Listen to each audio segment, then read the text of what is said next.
Hey, welcome back to the Mission 300 podcast. It is just Tommy and myself, Brian, going to be taking on this great adventure. We have one of the guys doing his Icelandic tour. The other one is managing family and all the things that go along with that. And we are going to go ahead and just kind of unpack the last couple months. For those of you who don't know, we've had a little bit of a hiatus from our podcast. We were there in spirit, but we were not there audibly.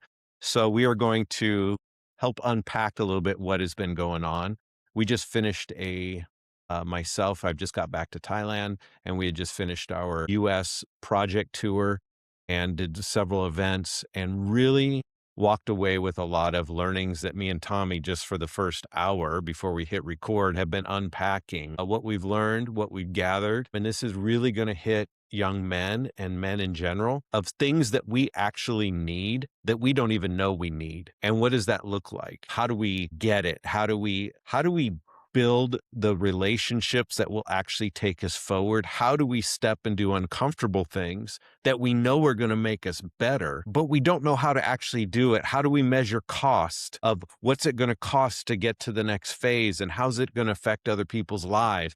And then what about other people's opinions in the middle of it? What if you go and prepare something and you put a lot of time into it and no one shows up? What does that do to you when you knew it was the right thing to go do? So we've been unpacking all of this. And so we're going to let you in on the conversation. Tommy, you just got done kind of walking through some ideas. And again, you guys are walking into the middle of a conversation me and Tommy have been having. And just how do you make decisions and begin putting away the voices of validation from others, knowing you're on the right track, and let God be the validation. Yet at the same token, we need each other to encourage us along. So how do we get what we're actually needing, but reject the things we're not needing? And how do we sort all that out? So Tommy, you kind of were walking through a little bit of your thoughts on that. So maybe you could kind of pick us up and bring us into that conversation. Yeah, it all goes back to, you had asked, what does community look like? Like, we never actually define what does community look like. And I was going back and thinking like, oh man, I really don't know what community looks like either. Like, I guess I've experienced community, but then I've never really put a definition to it. But we were talking about how in each one of these experiences we had, so we did the Appalachian Trail. Brian, you had some experiences out in South Dakota with a bunch of guys. We did a Tough Mudder, and all those things.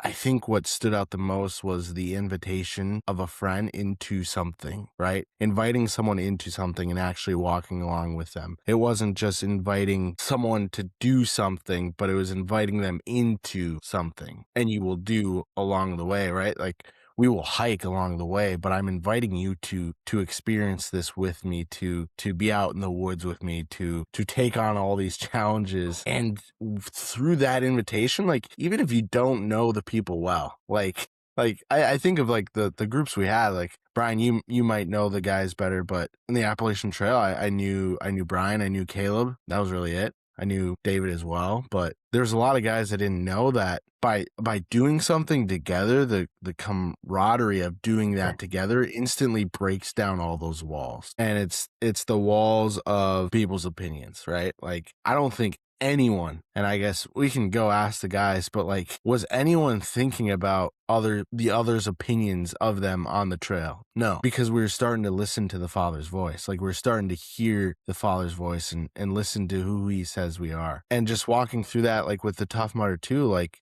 it was a group of like a mosh bosh of group. Like, I don't know how to explain it, that got thrown together. But then also seeing outside of our group, like when you're doing something hard together, like it's you join in the spirit, and like you maybe wouldn't have conversations with these people like in normal life. And all of a sudden now you're throwing them up a wall, and you're having to communicate, and you're having to like learn and do all these challenges together. And it's just, I think this is really interesting, like building something and seeking people's validation, like in that, like, how do you just continue to do something and not seek the validation of others? And I think like going back to what I first said was like that personal invitation and knowing like this is for this, right? Like God put this in my heart to do and I'm going to do it, whether I have one person show up or whether I have thousands of people show up, like just doing that. And that's the validation sources. Did I live up to the standards God set into me, right?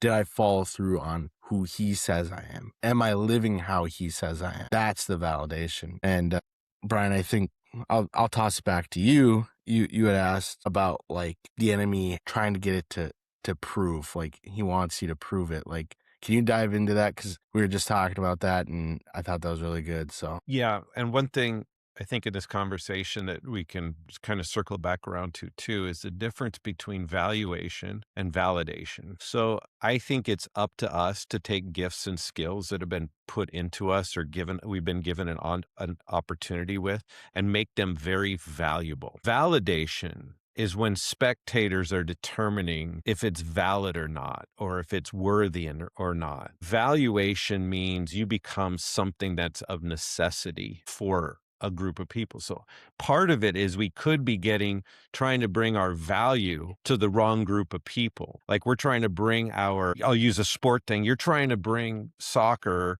skills into an area that's always played basketball. You're going to have very few want to cross over. But if I were to bring basketball skills into a place that plays basketball, I'll have a more of a different kind of valuation than trying to bring a product. So part of it's finding who is the group that your value is offered to. So there is a difference between validation and valuation. But here's the thing, if we listen to, one thing we did on the trail was learning to hear which voice is talking. And we deliberately did this when we we deliberately never tried to do any real instructional thought process until they were the most tired, most exhausted, and most hungry. So this is the third day on the trail, and they're pretty spent and sleep's been deprived. And now granted, this is no hell week so I'm not trying to overdo it, but if you've never trained for anything, if you've never ever really gotten out of your comfort zone, which a few of these guys had, this was hell week. It was hard for them. So it was a barrier for them. And granted, I just think it's amazing. Depending on where you're at in life, anything could be uncomfortable. But that's when we started bringing up the voices. What voice is talking? What voice is challenging your identity? What voice is challenging your ability? What voice is telling you what you can or can't do? And so the two enemy lies that are so written about, and we can see his playbook of the enemy of our soul is, did God really say that? I mean, just think about it. Did God really say that? And that puts you into this, I think so. Well, if he really said that, why is it doing, then that voice gives a measurement. If God said it, then it should look like this. Now, why aren't we challenging that? How do we know what it's supposed to look like if God really said? First of all, are you doing it just so God can approve of you? Or are you doing it just because he asked? Or are you doing it out of relationship? So there's that piece. Then the second lie that tends to come in, here we go. Okay, so the second lie that starts emerging into our mindset is our identity piece of our value. If you really are that person, then prove it. So it goes first from, did God really say he's holding back on you? And then the second one is, you're confident in who you are. Well, if you really are that, if your identity really is this, then you should prove it. Prove you're that. Prove you have that ability. Prove it to me. And so it kind of puts this anxiousness. Yeah, if I am that, I should be able to approve it. Now, the problem is it's not the fact, like, for instance, Jesus in the wilderness, when he was told to prove you're the Son of God by turning the stone to bread. Prove you're the Son of God by having the angels come and rescue you if you jump off the Temple Mount. Prove it. Well, he went back to Scripture. But it's interesting, later on, those both events take place. So he does those things later on in his identity, but he wasn't going to prove it to an enemy's voice for validation, because the enemy will never validate him. See, you're surrendering your worship or you're surrendering your identity to the one that's validating it. And I think this is what the enemy always wanted. If I can get you to get my validation, then I can keep you from God validating. And so we've lived most of Christian life, and those that are in Christian community, those who aren't in Christian community, they have a struggle, but in a way you have somewhat of an advantage because you're not being conditioned. But even in Christian community, we've generally been taught this fear of man versus the fear of God. We if you are this, your behavior should be X, Y, and Z. So then we do behavioral modification classes to make sure you're doing those things.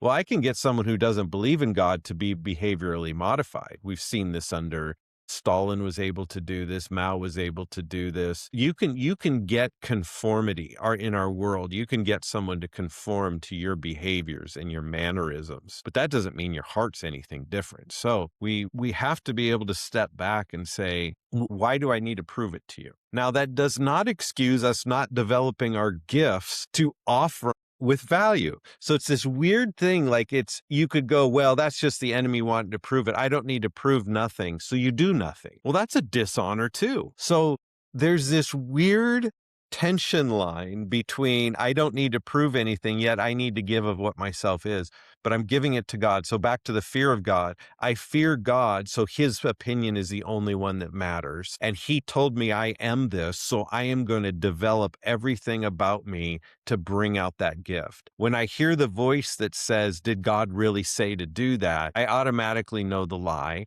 And so then I can go back to God and say, I just want to make sure I'm understanding what you're asking me to do because I'm feeling these. Now that's a different conversation. He loves that conversation, but I'm not going to my enemy's voice and making God prove you really said that, because now I've discounted God. And what do I fear? I fear the approval of this group. So that's this weird tension. So back to community that we were talking about earlier on the trail. It's funny. Yes, the guys, they started just working together, but there was the first 30 minutes on the trail that people were slightly unsure with who they were. And they tried to overwalk and try to keep up with everyone. And it created some very interesting problems right away. They were worn out and we've only gone up one hill in the first 30 minutes and we have 3.5 days left of this exact process. And that was them trying to do what they were. They're trying to be what this other guy is in front of them. So what ended up happening is the pace was going too fast. So a lot of energy, a lot of excitement, a lot of anticipation or nerves of what they're going to have to do. And so you had some guys that were fit and they just started moving and the pace got going really fast. And you had some guys that hadn't done the training, hadn't given themselves to it, and it was being exposed. Their heart rate was so high with one, you start going up and you realize I can't keep up. Now you get nervous. Now you start feeling all the shame of that and you start overreacting and your heart's beating and you haven't even exercised yet. It's all like fake energy that's being exerted and you're exhausted and we've gone 30 minutes. Now you have to have help carrying your pack so we can keep everyone else moving along. And then you're thinking, what is everybody else thinking of me? So that's where you know someone who sees what you really are and you can speak into it, like someone speaking into a young man of just saying, listen, you got to walk your heart rate and you got to start balancing that out first so we can get everything moving. And so it's like, okay, there's just some things I have to work within myself. That doesn't make me bad or good. It's just, this is where it's at. And we discovered where everyone was at so we could start pushing the line up and everything started flowing after that. So I say all that big picture is we need community to do that. So I would say the big difference on community is, Tommy, when you come to me, well, I'll use these words. In good, manly, godly, life-giving community, there's got to be a sense that you have men around. You will function differently when women are around. And it doesn't matter. You just will communicate differently. Doesn't mean you're lying. It doesn't mean you're deceiving. It doesn't mean any of those things. You just will speak differently when you're outside, when you have outside roles in that group. But when you're all of an equal role, like someone has a responsibility of leading it, but you're all of an equal role, I can speak into you and I can call out what you really are. Tommy, why are you hiding from yourself? Come on, we need to get going. I could call you out in that. You're not being intimidated by me. I'm not thinking less of you. So I'm speaking to what I know you are and calling you up into it versus me shaping you into what I want you to be. So the lie will shape you into what it wants to be, where us as men together is you're already something. I'm sharpening you and we're grinding each other's dull spots off so we could be sharpened instruments together. So we sharpen, we grind on each other to create friction to make our shine, to make us shine better, to make us sharper. We don't forge each other. So I don't pull you into a mold and make you my mold. Otherwise, you're going to have all the flaws I have. But if we sharpen Mhm. each other, I actually get rid of flaws and you get rid of flaws, and it works together and we become clean razors in that action. The only person that forges is a father. So a father, God, forges us into his image. Why? Because he has the perfect image. So when he forges us, I'm a perfect instrument. So each one of us, when we receive God as a father through Jesus, we become forged into a new image of who Jesus is, the Son. But we don't have the productivity of that until we're around each other, sharpening and honing and knocking off the stuff that doesn't belong anymore. And so that's the kind of the picture. And when you're with men and they're calling you out, you're not intimidated by them. You're kind of disappointed with yourself, with God, that you didn't give yourself more, and they're pulling value out of you. They see your value and they're challenging what's devaluing you versus I'm the validator and I'll determine if you're good enough or not. And those are the voices that get us in trouble. That was my long-winded version of the answer to your question. Well, to piggyback back off your long-winded response is the need for a competitive outlet within that community for men. Like there needs to be sport because it's not sitting around and being like, Brian, you have this flaw. And it's like, what? Why are you throwing that? Like, we're just chilling here. Like, what's going on? Versus when that flaw gets exposed, you know it and everybody else knows it. It's now open on the table. It's no longer this thing, right? And so I think that is where like those flaws can be worked out through the competition. Granted, the Appalachian Trail isn't a competition, but we are moving. There is competition within that, right? Like you're saying, like guys get moving. They've trained for this. They've worked for this. They're ready to go. And the guys who haven't, you're getting exposed. And that's good. Like that is healthy in community because what I saw, what I noticed is guys going to coach, right? Guys stepping in. Hey, okay. Like it's okay. Like you can't do this. That's fine. Like, let me grab your bag. Okay, let's walk at this pace. Like this, you need to walk your pace. Like, don't walk anyone else's pace. It's like, okay, now we start speaking truth to who they are. We start this, molding and forging, almost allowing like God to now speak to them to who they are because now they've been exposed. And it happens to everybody. Everybody got exposed that trip. Yes, there were people who weren't prepared, but other people got exposed in different ways, right? So that being said, I think there's a great need for competitive outlet within community of men, whether that be going out and hiking, playing a sport, getting competitive in mental challenges, mental games. Like all of this combined together is the spirit where iron sharpens iron. Yes, but not you just sitting with another guy and just talking about great truths. Like, no, I want to be in the fight with you. And I got exposed. Tough Mudder, I got exposed. Like, Brian kicked my butt. Like, Brian was cruising and I was not. But that's the point in me where I like in those moments, I had to fight my own fight. I was getting in my head. I'm like, why is this older guy? I didn't want to say old man, but he's young at heart, right? And he absolutely destroyed me. So he's earned the title young Thanks man. for that, Tommy. Yeah. But, like all these things start coming to your mind of like, oh, I didn't train hard enough. Oh, I didn't do all this stuff. And I got exposed. But you know what that was? That was me growing. And that was fun. Like there's no other group I'd rather be exposed to than the group of guys I got exposed to. And it's not like I didn't finish. It's not like I couldn't do it. And I did, but I just had to do my own thing. And I just had to suck it up. Hey, I can't baby this forever, right? There needs to be a point where I actually let you guys go or I quit, right? Like there's no, I need to hold you guys back so we can run together. It's like, no, you guys need to go. I need to deal with this, right? And I think that's when, at the point of the Tough Mudder, like I think you guys had fun because you were released to go do, right? And I was no longer holding back, but that's an exposing, right? And we're still there for all the events and everything, but like that for me was a moment where it's like, whoa, I like, I feel like I've been in those moments where I've been exposed, and it's like, oh, okay, you learn, you grow, and I haven't had one of those moments in a long time, and that's where like a huge amount of growth comes. And What does it feel Real quick, what does it feel different when a client that you're trying to get in sales kind of just disses you and says, "Hey, I don't like your product," or maybe they say something to make it inferior, or maybe they kind of say, "You don't know what you're talking about." Like they almost make it personal. I mean, not that they were being mean, but they kind of just have this way about them that you're not worth my time, versus exposing your sales skill at that moment and your response to it, versus on whether it was a Tough Mudder, whether it was a trail, when you felt like you're being called out and exposed. What was different between the two? They're both calling you out. yeah, I feel like in the sales experience, like it's easy to write off because when I'm going into a sale, it's like I'm not like I am selling myself to a point, but if the product doesn't work, it doesn't work for them, right? And there's a point where it's like I almost if I'm going to bring value to you, I actually have to pull out sometimes because I don't think there's any value for you to buy this product from me. But in the Tough Mudder, for me, it was more of like this was the thing I was supposed to prepare for.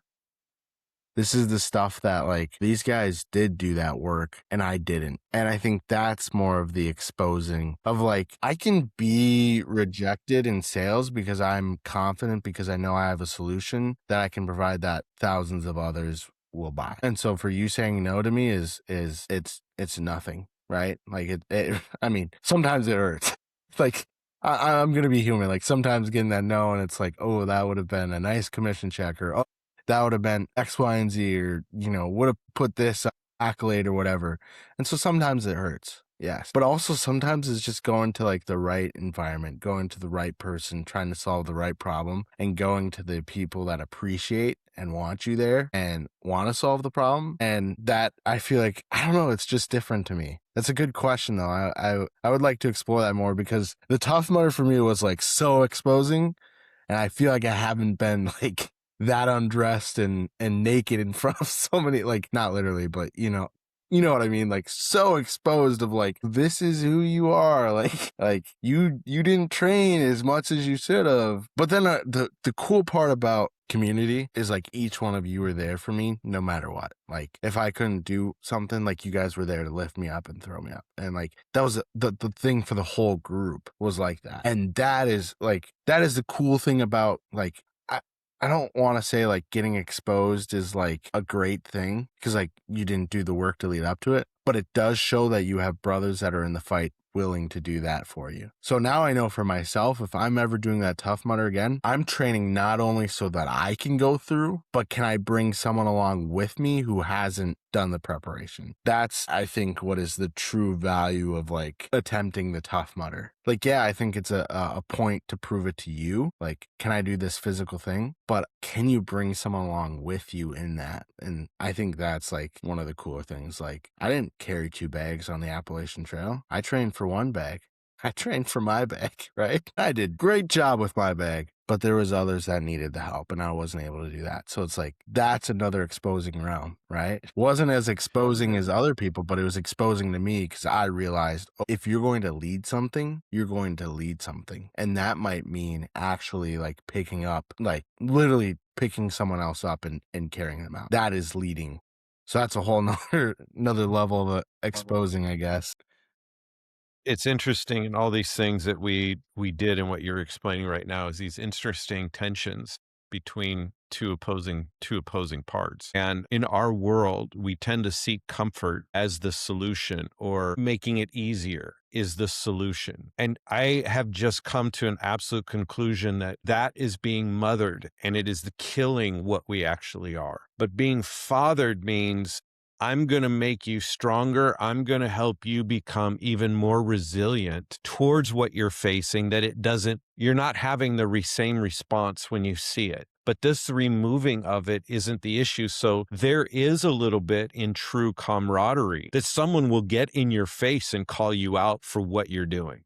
You're holding it like, let me just give you, this didn't happen on the trail, but you know what, you get more competitive. Like I went out and played a round of football or soccer with some older guys and playing goalie. And it's like, it gets heated in there. It's like, why aren't you covering the back? Why are and you're calling each other out. And sometimes it goes too far, but it's not abandon doing that. It's if you call someone out, but then you got to recognize, can they do it or can't they do it? And then you help them get to that next phase. So sometimes we need to be called out so we can force ourselves going, you know what, it's time to grow up. And you're talking to yourself, time to grow up and step up and let's get this right, versus being called out, but you really don't have a frame of reference of how it looks to do it. Then that person helping you with that frame of reference, or helping you see something more that you couldn't see before.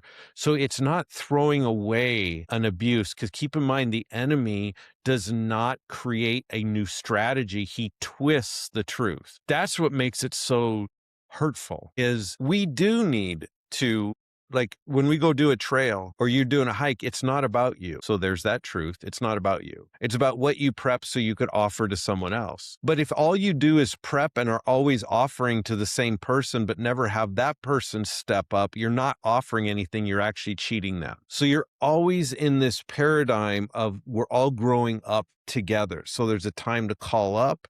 There's a time to help up. But if they can't stay that role, you did something wrong. So we got to be able to anchor them so they're able to move up, and getting them to start doing for other people and getting their mind off themselves, and so on and so forth. And it comes even to like this idea of gifting. We had talked about this before in another podcast. I want to read this quote to you. And it's like, when we see someone who has a gift for something, there's something in us that says, see, they're good at this because they had a gift. Or, well, they wouldn't be there if they didn't just have this gift to do it. And there's these weird feelings going, like I don't know what your guys' opinion out there, listeners to Michael Jackson, but a while back, over this break, we saw the movie Michael Jackson, and just the amount of work that he did to be what he is, and the hours and the cost and the labor to be good at what he was. You may not like him, or you may like him, and you may have all these opinions about what he was. The fact is, he worked his butt off to be the entertainer that he was. So I don't know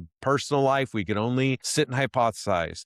But I think it's interesting. We look at so many ways to try to destroy that, what he has, and say, well, he has a gift that was misused. Well, he had a gift that he labored his whole life to develop that may have been misused. But don't just say he just was randomly given a gift. And I think we look at that in Christianity too. God gives a gift. He gives a gift into your heart that keeps you moving forward to develop that gift. At some point, it has to come out. It has to mature. It has to develop. It has to, we're watching World Cup. We see Lionel Messi play and Cristiano Ronaldo. And it's like, these guys are just magicians with that ball.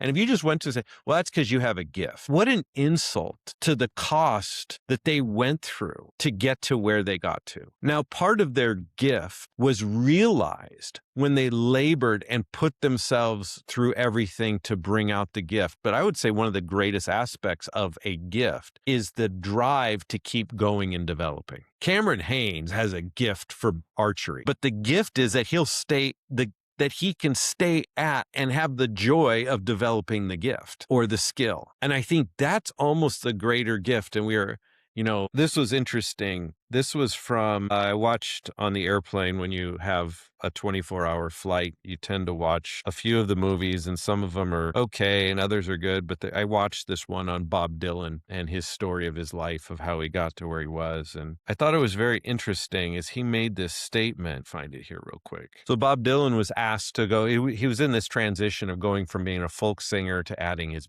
music and becoming more of a rock singer, just I don't know enough about the genre, but this was a big problem because what made him what he was popular was his folk music. Then he was starting to add instruments and different things, and that was going against that genre. And there's this big war, and the labels wanted him to sing something different. He was going back and forth. And this person came up to him and said, he goes, everyone asks where these songs come from, but when you watch their faces, they're not asking where the songs come from. They're asking why the songs didn't come from them. In other words, they're looking at you. Why do you have this gift, but you shouldn't have it? And there's almost like this despising of the person with the gift. It's almost like we spend time critiquing Messi, like, well, maybe he had human growth hormones, made him great. Maybe Ronaldo. Come on, human growth. I don't care what he had. To do what he does with a ball into the corner of the net and to be able to handle pressure. I don't care if you could inject someone all day long with human growth hormones. Lou Ferrigno ain't doing that with a ball, right? I mean, he knows what to do. So there's this development, but there's almost like this jealousy of the gift. It's a jealousy of what they developed, a jealousy of what they offered, the jealousy of their discipline that they put in to develop this, the jealousy of the opportunity that was given to them. There's just this weird jealousy of it. And so we say, well, he has a gift. In a way, it's almost a backhanded insult. It's not true. This is the voice that comes from the validator. That's the validator's voice. They're coming from a perspective of almost challenging who you are. There's a sense of they're not really happy with what you are. They don't really praise what you are. They're kind of like getting you to prove it, almost more out of their own insecurity. And you have to recognize that's the validator voice. The loving, fathering, identity calling voice sees what you are, and they praise when it comes forth, and they call it out when it's being buried, because they love what's in you. They love the gift that's in you, but they know that gift is going to take work and labor and pain to bring out the gift. Just like a baby's a gift, but there's a labor to bring out the baby. There's a fight to bring out the baby. It's a gift, but there's a fight to bring it out. And so they love that fight, and they're holding you in that fight to bring out the gift. The validator's envious of the gift, and we all have gifts. Most of us have never even seen what the gift could be because we've never given ourselves to help it come out. And so I share all that to bring back to the point. This answers that first question. This is why it's so painful, like in growing up, when a parent speaks negative words over a kid, because a kid's only source of knowing is you have to hear it. It's exposed.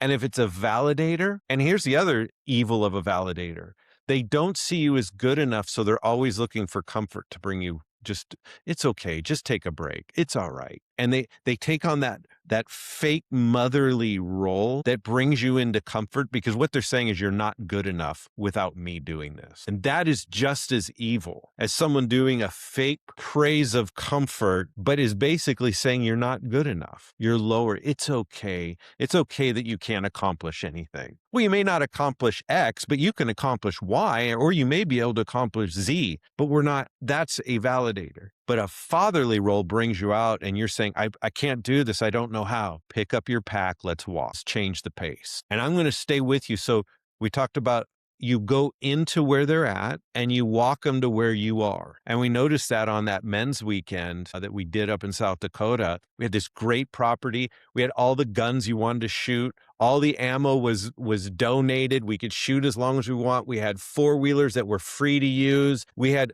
all this stuff, this huge property, and all this equipment and tools, and everything we wanted to use was free for us to use. And half the guys just stood and watched. And it bothered me the whole time. Why is no one just doing something? But why am I? And so I had asked, why am I doing something? I'm not a good shooter. I mean, I went to a police academy, but I can't measure what I did 25 years ago as quality what I am today. So I'm as newbie as whatever, especially with different kind of guns and ammo. And it's like, but they would show me and they would walk me in, they made me comfortable. And I was kind of a speaker. So they had a different interaction with me. But if you're just coming in as a guest, you're not really treated on the same way, not because it wasn't available. And this is true too. We invite everybody into God's kingdom.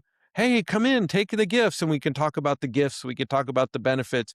No wonder people reject the gifts and the benefits that God has, is because no one is willing to walk them into those gifts and benefits. We just say it's there, and then we judge you for not using them or not, or we create rules why they don't exist because, yeah, that was good for you, but it's not for me. And we conditionalize it. And we do all this nonsense. But during that men's weekend, there's one guy that they stood aloof. These two guys, quiet, stood aloof, did not engage, did not do anything. And then the pastor asked me, "Hey, let's go play basketball with these two guys." I'm like, I don't want to go play basketball. I'm so bad at basketball. I have like zero coordination for basketball. I can run, I can do things, but basketball just was never my thing. What am I doing? I'm devaluing myself to save face. And what am I doing to them? I'm basically saying what they do is not good enough for me to try to step into. Did I not just try to get them into my world of shooting or into the world of this event that we were putting on? I'm trying to get them into that, but I'm not willing to step into theirs. So I had a check in myself and I'm like, you need to go play basketball. So I did. Got out there and played, got knocked over, got knocked around, and these guys had a blast, started laughing, started talking, started interacting, and the rest of the weekend, or the rest of that time, it wasn't a whole weekend, it was a day, but the rest of that time, they were the most engaged. We could talk about anything, and they went from aloof to fully engaged off that one moment. And I'm sitting there going, what just happened? I stepped into their world. I'm like inviting them into an event, but now I'm stepping into their world right where they're at, what they know how to do. I am saying what you know is valuable, what you know has merit, what you know is worth learning, and everything changed. And that's what we did on the trail. Everyone brought something, and we would pull out what they had. And so I think this is just a huge watershed moment in just looking at men's development, especially in the US. We've done this here for years in a different culture. And sometimes we've done it so long, you forget the nuances of how we got here. But I'm looking at now, there's a hunger for this, but it's not, maybe we don't know as a community in the church world how to do it. I see it done better outside of the church world than inside the church world. But the problem is outside aren't calling your real identity. And so there's a limit to what it can do, but the camaraderie is spot on. But maybe we need to quit making it's either this or it's this. What if it's just like this, that we need, that it's just slightly off? It's just twisted a little bit. But if we could extract what's true and we extract what's true, we could build something that's pretty amazing. Yeah, I think that's amazing. And something you said before the call I thought perfectly applies to this is you're talking about your work overseas and how you didn't let the language stop you doing from what God has called you to do. You learned the people. And I think I'm seeing this kind of play out in my life too, of like there's somebody in my life and they kind of fell into this love of running, right? And I've never really had this. I've always been around this person, but never really had a connection with them. And now I'm starting to try to learn how to love running. And even though I'm not great, right? But now this is the point of like, this relationship is excelling because I've just at least taken interest in something that they have interest in. And I don't want to like put labels on things and make it too much of a thing, but this is evangelism, right? This is going after the lost. This is going after the one. It's stepping into uncomfortableness to bring people out and to bring people in, right? Like sometimes you just have to, like you said, you learn the people. You just have to learn to step in and be uncomfortable and allow that to happen, right? Exactly with the basketball. And why do we let those things like stop us is because they devalue us, right? Like we look at it as, oh, I'm not good at this, so I can't participate. If I participate, it like makes me look bad. And then I lose my value to these people because I'm supposed to be the leader, right? It's like, come on, like really? Like where are you getting your value from? If you're getting your value from who God says you are, go step into that thing. Go be bad at that thing and learn. Go actually develop the relationship with the people, right? Like I mean, it just makes sense. Like you step into it and that relationship forms. And that's where people change. That's where real change happens is through relationship. It's never going to happen through, oh, I'm speaking, I'm the speaker, or I'm this or whatever. Like, yeah, it, it does, but it comes through walking with them. And I think that's like the trail, the tough mudder, soccer, football, whatever you're doing, like this is how we're living. This is how you live, Brian. This is how I live. What am I aspiring to live to? This is what Caleb does in his everyday. This is what Jason does. And I think this is like the message we're trying to share is like you go for the one, right? And it'll come. Like if you're building anything, just go for the one. Like serve the one the best you can. Do everything you can for the one. Because what you're really doing is you're honoring and respecting God in that he's called you to do this thing. And even if it's for one single person, it was all worth it. And so good, Tommy. I mean, that's how we pretty much started everything. One thing to add for those that are pursuing the one, and Tommy will agree because I know his thinking. You don't look for a problem to try to rescue. You're not looking for someone who, a lot of times say we're seeking the lost. Well, that's true, but it's not like my objective is to unlose you and then I get my badge. Like I truly see what God sees in that person, and I'm willing to give my time, my resources and stuff to help them see what they really are. I'm doing it more of like you would, like when you say you lose something, like you lose a sibling or you lose someone that you value. We're not losing. It's not like seeing someone unvaluable. And if I do these things, I'll make them valuable. That's wrong thinking. It's totally destructive. It's ideological. It is just, you create people that are more devoted to an ideology or a denomination or a way of doing things, but not the God of that. I don't want someone devoted to my version of and my mannerisms of Christianity. I want them to know God as a father the same way I knew him and what he did for me, and watching them grow in that relationship because it's going to be different. And so this is what is critical.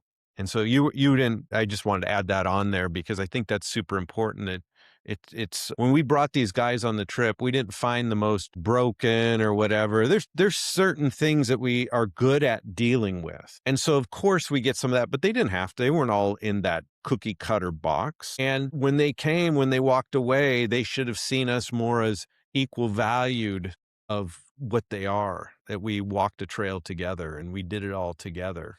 And it's truly just like the band of brothers. I mean, it's really what it was all about. It was, how do you create that bonding unity that you say you did something together and it means something? And there's a great joy in that. And we're going to have to hit the next podcast to cover that next point because Tommy, you had brought up, how do you find joy? Like you start hitting your goals and it's like it loses that.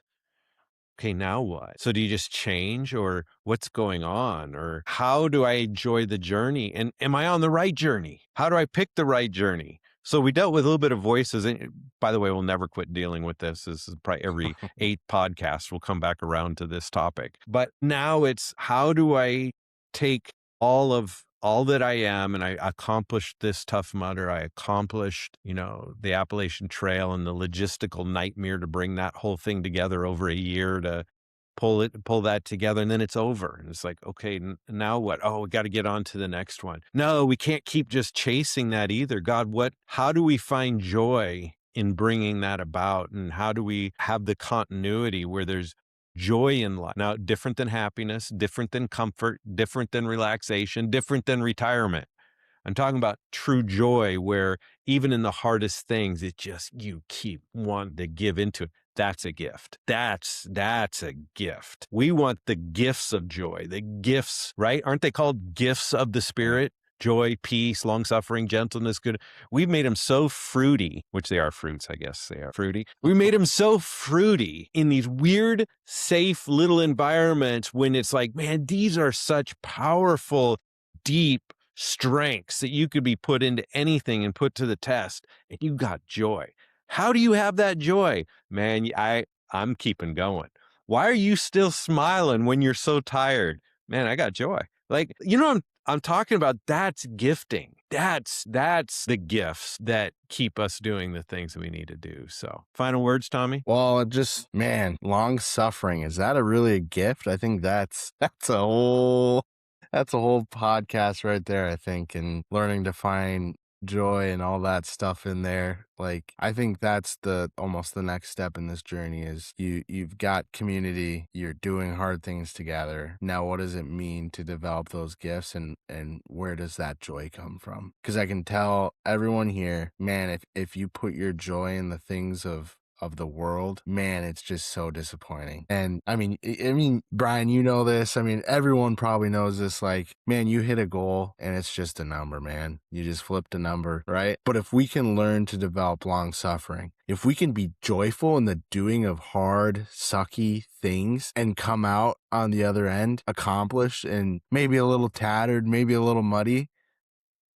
that's the goal. And yeah, I'm looking forward to it next time, and it was fun to just be me and Brian this time. So hopefully next week we'll have Caleb and Jason back on. We'll get him back here. We're working on getting David back. I guess I'll just leave you guys with all this to wrap all this up is there is community out there, but just stop looking for what you can get from community. Start giving yourself to someone next to you and start building community. There's no reason you can't start building right where you're at. There's enough resources out there. There's enough places to connect. If you have no idea how to start, add a comment, put something out there, go to our social media, leave a message for us. We'll be happy to help you find community and get you connected. But you're worth fighting for and you're worth stepping into, and it's worth getting out of where you're comfortable and doing something hard. So with that said, keep the faith and stay in the fight.